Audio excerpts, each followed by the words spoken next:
नमस्कार दोस्तों, मैं धर्मेंद्र गुप्ता आपके सामने प्रॉफिट एंड लॉस का पार्ट नंबर 7 लेके आया हूँ। और आज मैं बात करूँगा उन क्वेश्चंस के बारे में जहाँ पर हम लोग इक्वेशन बनाएंगे या फिर ऑप्शन से क्वेश्चन का सॉल्यूशन निकालेंगे।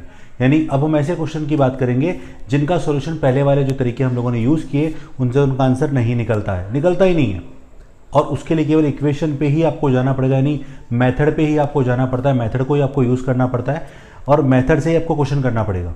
तो देखिएगा उसको कैसे इजी बनाएंगे हम लोग, ठीक है, बिना किसी मेथड के ऑप्शन से यूज करेंगे। ओके, देखिए पहले एग्जांपल को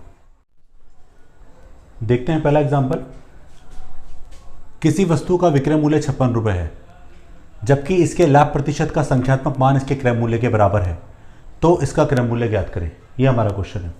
विक्रय मूल्य आपको दे रखा है जबकि इसके लाभ परसेंट का जो संख्यात्मक मान न्यूमेरिकल वैल्यू है वो इसके क्रय मूल्य के बराबर है, तो इसका क्रय मूल्य ज्ञात करें। ये हमारा क्वेश्चन है। अब एक इंपॉर्टेंट चीज सुनना और जवाब देना। मैंने मान लिया अगर क्रय मूल्य 100 रुपए, मैंने मान लिया अपना क्रय मूल्य कितना 100 रुपए, तो बताओ लाभ भी कितना होगा। लाभ होगा 100%, क्योंकि लाभ परसेंट का संख्यात्मक मान क्रय मूल्य के बराबर है।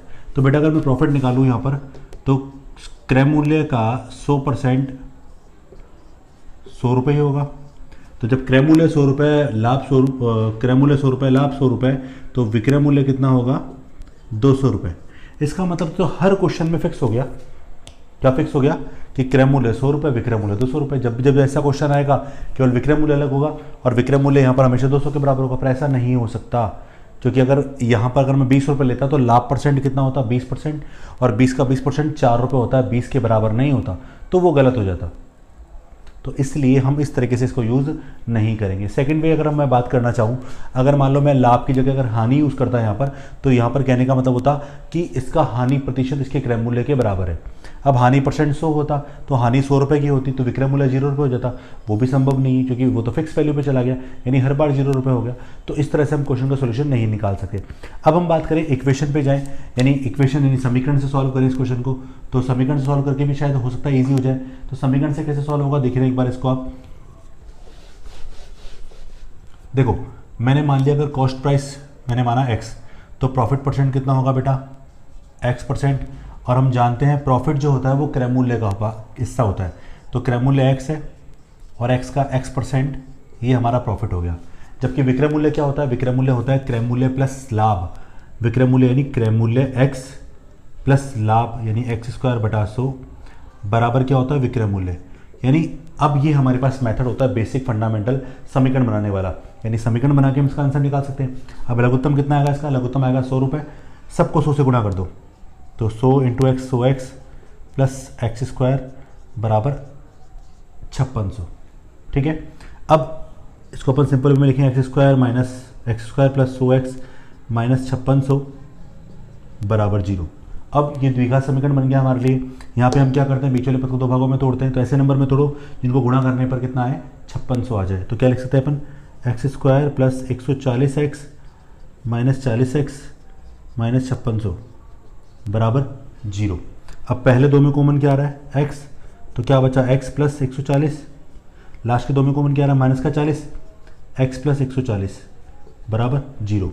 अब क्या करें आगे, देखो पहले दो में कॉमन क्या आ रहा है, पहले दो में कॉमन आ रहा है x प्लस 140। अब पहले दो में जब इन दोनों की बात करूं तो कॉमन कितना आ रहा है x प्लस 140। यहाँ से क्या बचा x और यहाँ से बचा 40। तो इस तरह से द्विघात समीकरण की गुणनखंड हमने बनानी है। अब इसका मतलब है या तो ये 0 है या फिर ये 0 है। तो x प्लस 140 बराबर 0 और x माइनस 40 बराबर 0। इसके बराबर 0 कर दिया या फिर इसके बराबर 0 कर दिया, तो यहाँ से x का मान कितना निकलेगा 140, जो कि संभव नहीं है। और यहाँ से x का मान कितना निकला 40 रुपये, जो कि संभव है। तो इस तरह से हमने क्रय मूल्य कितने रुपए निकाल लिया, 40 रुपये निकाल लिया। बट इतना बड़ा डेरिवेशन कौन करेगा एग्जाम में बैठ के। पॉसिबल है कि हमारे लिए डेरिवेशन करना, पॉसिबल तो है, बट कभी कभार इक्वेशन नहीं बनती, इक्वेशन सॉर्ट आउट नहीं होती, तो हमारे लिए क्वेश्चन का सॉल्यूशन क्या होता है बड़ा होता है, हमारा टाइम वेस्ट होता है। तो क्या करें, इसको ईजी कैसे बनाए वो देखो एक बार आप। वैसे इसका अंदर 40 है, लेकिन इसको हम ऑप्शनल वे में बात करें तो कैसे करेंगे। देखो सबसे पहले मैंने मान लिया मेरा ऑप्शन पहला है 30 रुपये, तो मैंने मान लिया मेरा क्रय मूल्य कितने रुपए है 30 रुपये। मान लो देखो एक ही पहले ही ऑप्शन से समझ में आ जाएगा तरीका क्या है। मान लो क्रय मूल्य 30 रुपये, तो प्रॉफिट परसेंट कितना होगा 30% होगा। ओके, तो प्रॉफिट कितना होगा? प्रॉफिट होगा 30 का 30%। ठीक है, 30 का 30% निकाला, 3 तिया 9।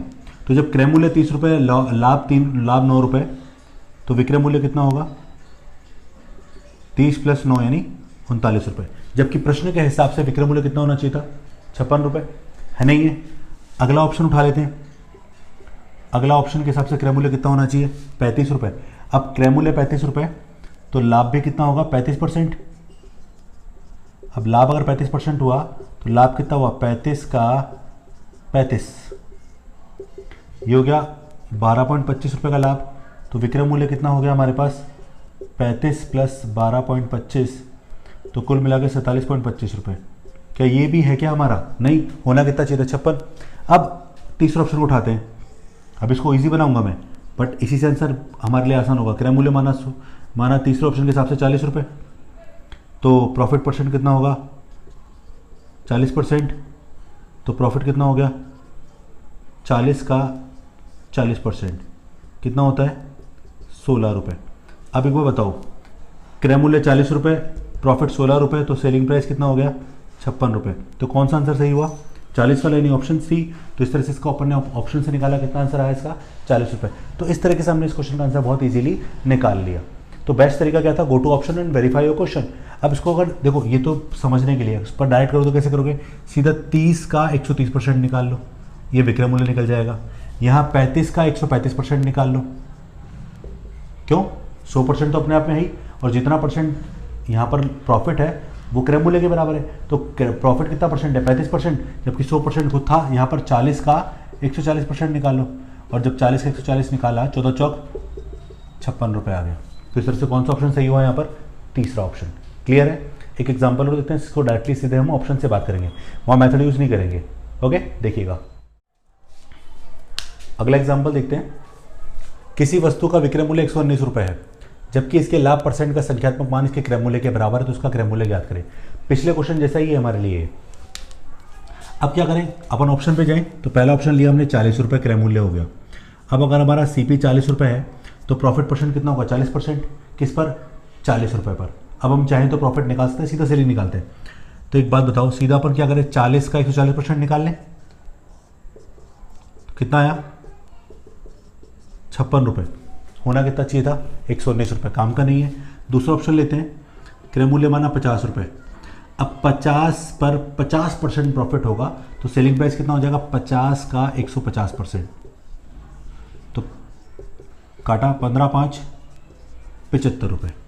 तीसरा ऑप्शन की बात करता हूँ। तीसरा ऑप्शन 60 रुपये है क्रय मूल्य पर, तो यहाँ पर सेलिंग प्राइस कितना होगा? 60 का 160%। 16 चिक 96। और डी, क्रय मूल्य अगर 70 रुपये माना, तो सेलिंग प्राइस कितना हो गया? 70 का 170%। 17 सत्ते 119 रुपये। कौन से ऑप्शन में आंसर आ रहा है? डी वाले में। ठीक है, तो हमारा आंसर कौन सा हो गया? डी वाला। तो कितना रुपये आ गया इसका आंसर? 70 रुपये। तो ये तो हमारे प्रॉफिट के हिसाब से थे। एक बार लॉस में करके देखते हैं क्या आंसर निकल के आता है। अगला एग्जाम्पल देखते हैं। किसी वस्तु का विक्रय मूल्य 21 रुपये है, जबकि इसके हानि प्रतिशत का संख्यात्मक मान इसके क्रय मूल्य के बराबर है, तो इसका क्रय मूल्य ज्ञात करें। इस क्वेश्चन में हानि की बात कर रहा है। पिछले क्वेश्चन में किसकी बात करता? लाभ की बात करता। अब लाभ और हानि में डिफरेंस क्या है? डिफरेंस क्यों नहीं है कि लाभ होता तो विक्रय मूल्य क्या होता? ज़्यादा, हानि होती तो विक्रय मूल्य क्या होता? कम। देखो अब कैसे। अब इसको कैसे करोगे? मान लिया पहला ऑप्शन मेरा आंसर है, तो क्रय मूल्य अगर 40 रुपये है, तो लॉस परसेंट कितना होगा बेटा? लॉस परसेंट होगा 40, और लॉस मतलब वैल्यू को क्या करना? कम करना। तो सेलिंग प्राइस कितना रह जाएगा? 40 का 60%, क्योंकि 40% तो कम हो गया ना। आप चाहो तो 40 का 40% निकालो, 16 रुपये आएगा, और 40 में 16 लेस करोगे तो कितना आएगा? 24 रुपये। जबकि होना कितना चाहिए था? 21। काम का नहीं है। अगला ऑप्शन मान लिया 50, तो क्रय मूल्य माना 50 रुपये है, और क्रय मूल्य 50, तो लॉस परसेंट कितना हो गया? 50%। अब लॉस परसेंट यहाँ 50 है हमारे पास, तो जो सेलिंग प्राइस आना चाहिए वो आना चाहिए 50 का 50%। क्यों? क्योंकि 100% तो अपने आप में होगा, और लॉस हुआ तो वैल्यू क्या होनी चाहिए? कम होनी चाहिए। तो कम कर दिया, 50 का 50% कम किया, तो ये रह गया। अब ये हो गया इस तरह से 25 रुपये विक्रय मूल्य पर। होना कितना चाहिए? 21। ये 24 से 25 आना चाहिए 21 रुपये पर, काम का नहीं है। अगले ऑप्शन में चलते हैं, क्रय मूल्य माना 30, तो लॉस परसेंट हो गया 30%। अब 30% कम कर दो वैल्यू को, तो सेलिंग प्राइस अगर हमने निकाला तो 30 का 70% वैल्यू रह जाएगी और इस तरह से आएगा 7 या 21 रुपये आ रहा है। इसका मतलब हमारा आंसर कौन सा सही है, सी वाला। क्लियर है। एक एग्जाम्पल और देख लेते हैं। अगला एग्जाम्पल देखते हैं। किसी वस्तु का विक्रय मूल्य 24 रुपये है, जबकि इसके हानि परसेंट का संख्यात्मक मान इसके क्रय मूल्य के बराबर है, तो इसकी हानि परसेंट ज्ञात करें।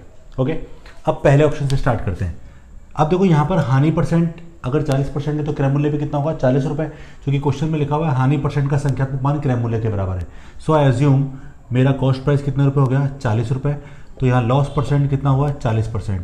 अब मैं अगर सेलिंग प्राइस निकालना चाहूँ तो देखो 40 का 40% कम किया तो कितना रह गया, 60,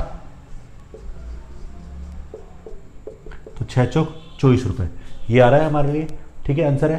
तो हम जब गए पहले ऑप्शन तो देखा तो जो डी ऑप्शन था उसमें लिखा हुआ है ए व सी दोनों, यानी ए तो है ही। अब आपको चेक करना है, देखो ये तो आंसर मिल ही गया, अब आप साथ में चेक कर लो सी भी आंसर है क्या आपका।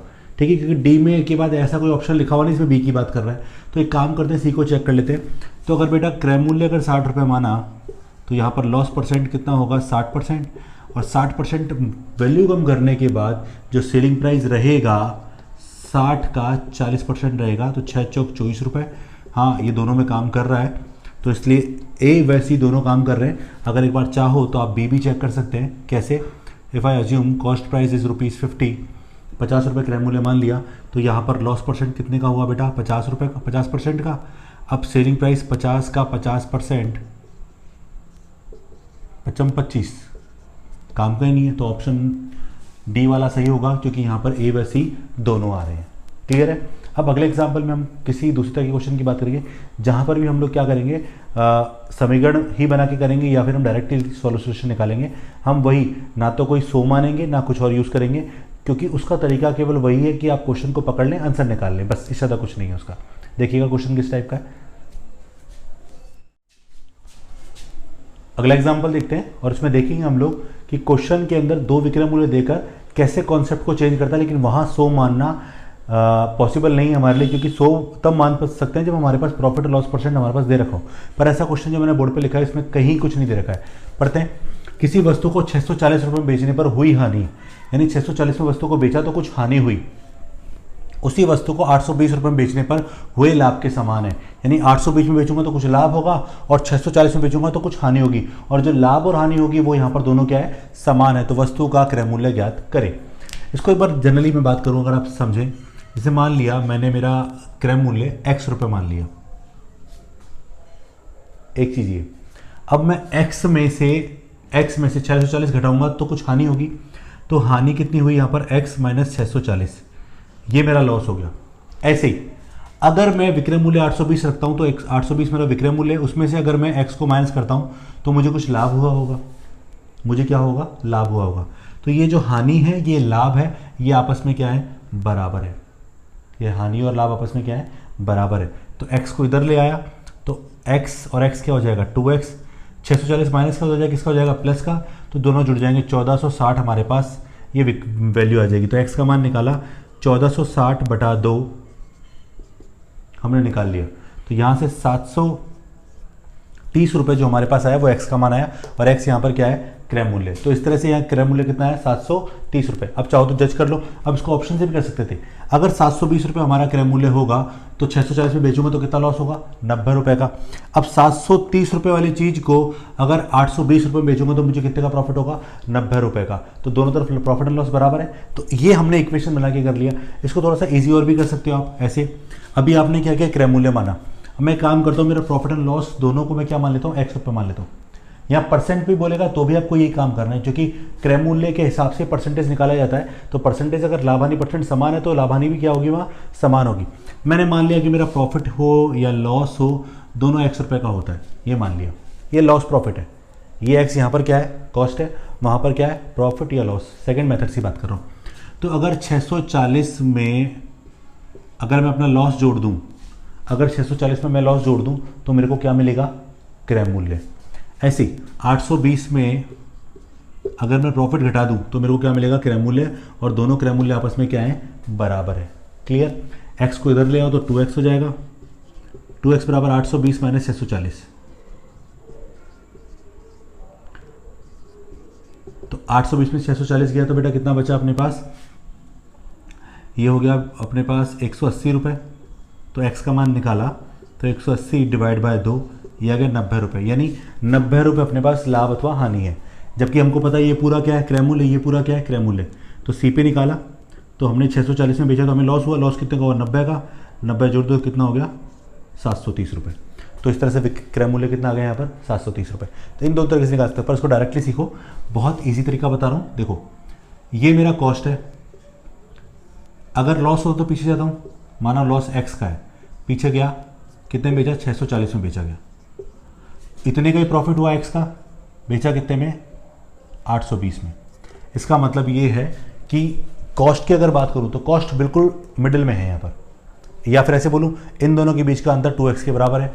तो 2x बराबर 820 माइनस 640, जो चीज़ मैंने भी लिखी थी, तो 2x बराबर 180 और x बराबर 180 बटा 2, कितना आ गया, 90। और 90 को अगर इसमें जोड़ दूं तो कॉस्ट प्राइस, ये हमारा CP था ही, तो CP बराबर 640 प्लस 90, 730 रुपये। तो इस तरह से हम आंसर निकाल सकते हैं। तो सारे तरीके इजी हैं, बट प्रैक्टिस वाली बात है कि प्रैक्टिस किसकी करते हो आप। तो जिसकी प्रैक्टिस आपको रहेगी उस तरह से आप आंसर बहुत इजीली निकाल सकते हैं। एक एग्जांपल और देखते हैं इस टाइप का। अगला एग्जांपल देखते हैं। किसी वस्तु को 1120 रुपये में बेचने पर हुई हानि उसी वस्तु को 1840 रुपये में बेचने पर हुए लाभ के समान है, तो वस्तु का क्रय मूल्य ज्ञात करें। ये हमारा क्वेश्चन है। अब हम लास्ट वाले तरीके से बात करेंगे, बहुत सिंपल तरीके से। ये हमने अपना क्या मान लिया, कॉस्ट प्राइस। अब अगर उस वस्तु को मैं 1120 में बेचा तो मुझे कुछ लॉस हुआ, मैंने लॉस मान लिया x रुपये का, और उसी वस्तु को अगर मैं 1840 में बेचूंगा तो मुझे कुछ प्रॉफिट होगा, और वो भी कितने का हो रहा है, x रुपये का, क्योंकि यहाँ क्वेश्चन में लिखा हुआ है हानि और लाभ आपस में क्या है, समान है। इसका मतलब ये है कि ये जो है ना, ये इन दोनों के जस्ट बीच में है। तो आप चाहो तो CP ऐसे भी निकाल सकते हो, CP बराबर दोनों का एवरेज निकाल लो, क्योंकि दोनों तरफ वैल्यू क्या है, सेम है। ठीक है, तो 1840 प्लस 1120 बटा 2, एवरेज की बात कर रहा हूँ मैं, तो हो गया 2960 बटा 2। ओके, अब डिवाइड कर लिया तो 1480। तो इस तरह से हमारे पास जो कॉस्ट प्राइस आया वो कितना है, 1480 रुपये। बट इसको अपन ने पिछले तरीके से बात करें कि इन दोनों के बीच का अंतर किसके बराबर होगा, 2x के बराबर। तो यहाँ पर बेटा 2x जो होगा वो होगा 1840 माइनस 1120, माइनस किया तो अपने पास आ गया यहाँ पर 720। तो 2x बराबर 720, तो x का मान निकाला 720 बटा 2, यानी कितने रुपए आ गया, 360 रुपये आ गया। क्या है, 360 रुपये। ये क्या है हमारे लिए, 360 रुपये। ये प्रॉफिट भी है और ये हमारा लॉस भी है। तो अगर इससे करेंगे तो जोड़ देते हैं, तो कॉस्ट प्राइस निकाला, तो हमने 1120 में बेचा तो मुझे लॉस हुआ, और लॉस के बाद जोड़ूंगा तो ये हो गया 1480 रुपये, जो कि मेरा क्या हो गया, कॉस्ट प्राइस। ठीक है, तो इस तरह से क्वेश्चन का आंसर हम निकाल सकते हैं। बट आपके दिमाग में होगा कि क्या सर हमेशा ही लाभ हानि बराबर दे रखी होगी क्या, नहीं, ऐसा कोई ज़रूरी नहीं है। लाभ हानि चेंज भी हो सकती है। ठीक है, हो सकता है वो इसका दोगुना हो सकता है ज़्यादा हो। देखिएगा कैसे अगले एग्जाम्पल में। अगला एग्जाम्पल देखते हैं। किसी वस्तु को 1620 रुपये में बेचने पर हुआ लाभ, किसी वस्तु को 1620 रुपये में बेचने पर हुआ लाभ उसी वस्तु को 1110 रुपये में बेचने पर हुई हानि के 2 गुने के बराबर है। तो जो 1620 में बेचा उस पर हुआ लाभ 1110 में बेचने पर हुई हानि के 2 गुने के बराबर है, तो क्रय मूल्य ज्ञात करें। अब एक काम करते हैं, वही लास्ट वाला कॉन्सेप्ट, ये मैंने अपना क्या मान लिया, कॉस्ट प्राइस। अब मान लीजिए आपने 1120 में बेचा इसको, सॉरी 1110 में बेचा, तो आपको कुछ हानि हुई, मान लो x की हानि हुई। अब आपने इस वस्तु को 1620 रुपये में बेचा तो आपको कुछ लाभ हुआ, लेकिन जो लाभ है ना वो हानि का 2 गुना है। क्या लिखा हुआ है, हुआ लाभ हानि के 2 गुने के बराबर है। तो बेटा ये x है तो ये कितना हो जाएगा, 2x हो जाएगा। तो इसका मतलब ये है कि इन दोनों के बीच का अंतर कितना हो गया, x और 2x कितना हो गया, 3x। तो ये हो गया 3x, इन दोनों के बीच का अंतर, इन दोनों के बीच का अंतर x प्लस 2x है 3x। तो 1620 माइनस 1110, ये कितना आ गया बेटा, 510। तो 3x बराबर 510, तो x का मान निकाला 510 बटा 3। ओके, अब किया, डिवाइड किया तो कितना आ गया 170 रुपये। और ये हमारे पास x है हानि, अगर लाभ की बात करूँ तो लाभ दुगना होगा, लाभ कितना होगा 340 रुपये। तो अगर मैं कॉस्ट प्राइस अगर यहाँ से निकालना चाहता हूँ तो कॉस्ट प्राइस बहुत इजीली निकाल लूँगा, 1110 प्लस 170 दोनों को जोड़ा तो कितना आ गया 1280 रुपये हमारा कॉस्ट प्राइस। ठीक है, इस तरह से क्वेश्चन का आंसर हमने निकाल लिया। तो रटने की नीड नहीं है, आप केवल देखिए कि इन दोनों के बीच में क्या रिलेशन है। तो इन दोनों के बीच का जो अंतर होगा वही इन दोनों के बराबर होना चाहिए, यहाँ पर इन दोनों के योग के बराबर होना चाहिए। अगले एग्जाम्पल में देख लीजिए एक बार और, अगले एग्जाम्पल की बात करते हैं। किसी वस्तु को 1720 रुपये में बेचने पर हुआ लाभ उसी वस्तु को 1480 रुपये में बेचने पर हुई हानि से 40 रुपये ज़्यादा है, तो वस्तु का क्रय मूल्य ज्ञात करें। ये क्वेश्चन है हमारा। अब क्या करें, ये क्रय मूल्य मान लिया।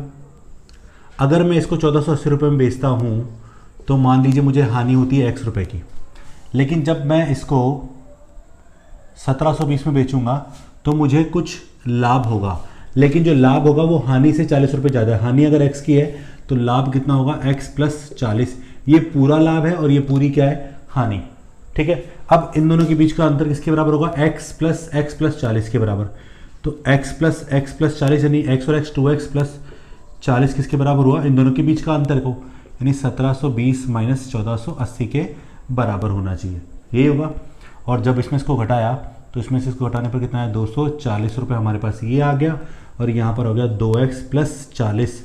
तो 2x बराबर क्या हो गया 240 माइनस 40, तो 2x बराबर 200, x बराबर 200 बटा 2 कितना हो गया 100।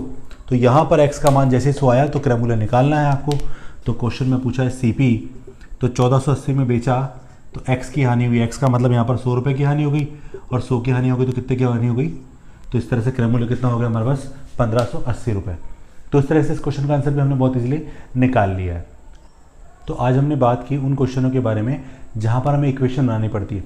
अभी हमारे समीकरण के बेस पर कुछ क्वेश्चन लास्ट में भी आएंगे, लेकिन उससे पहले एक नया चैप्टर स्टार्ट करेंगे डिस्काउंट।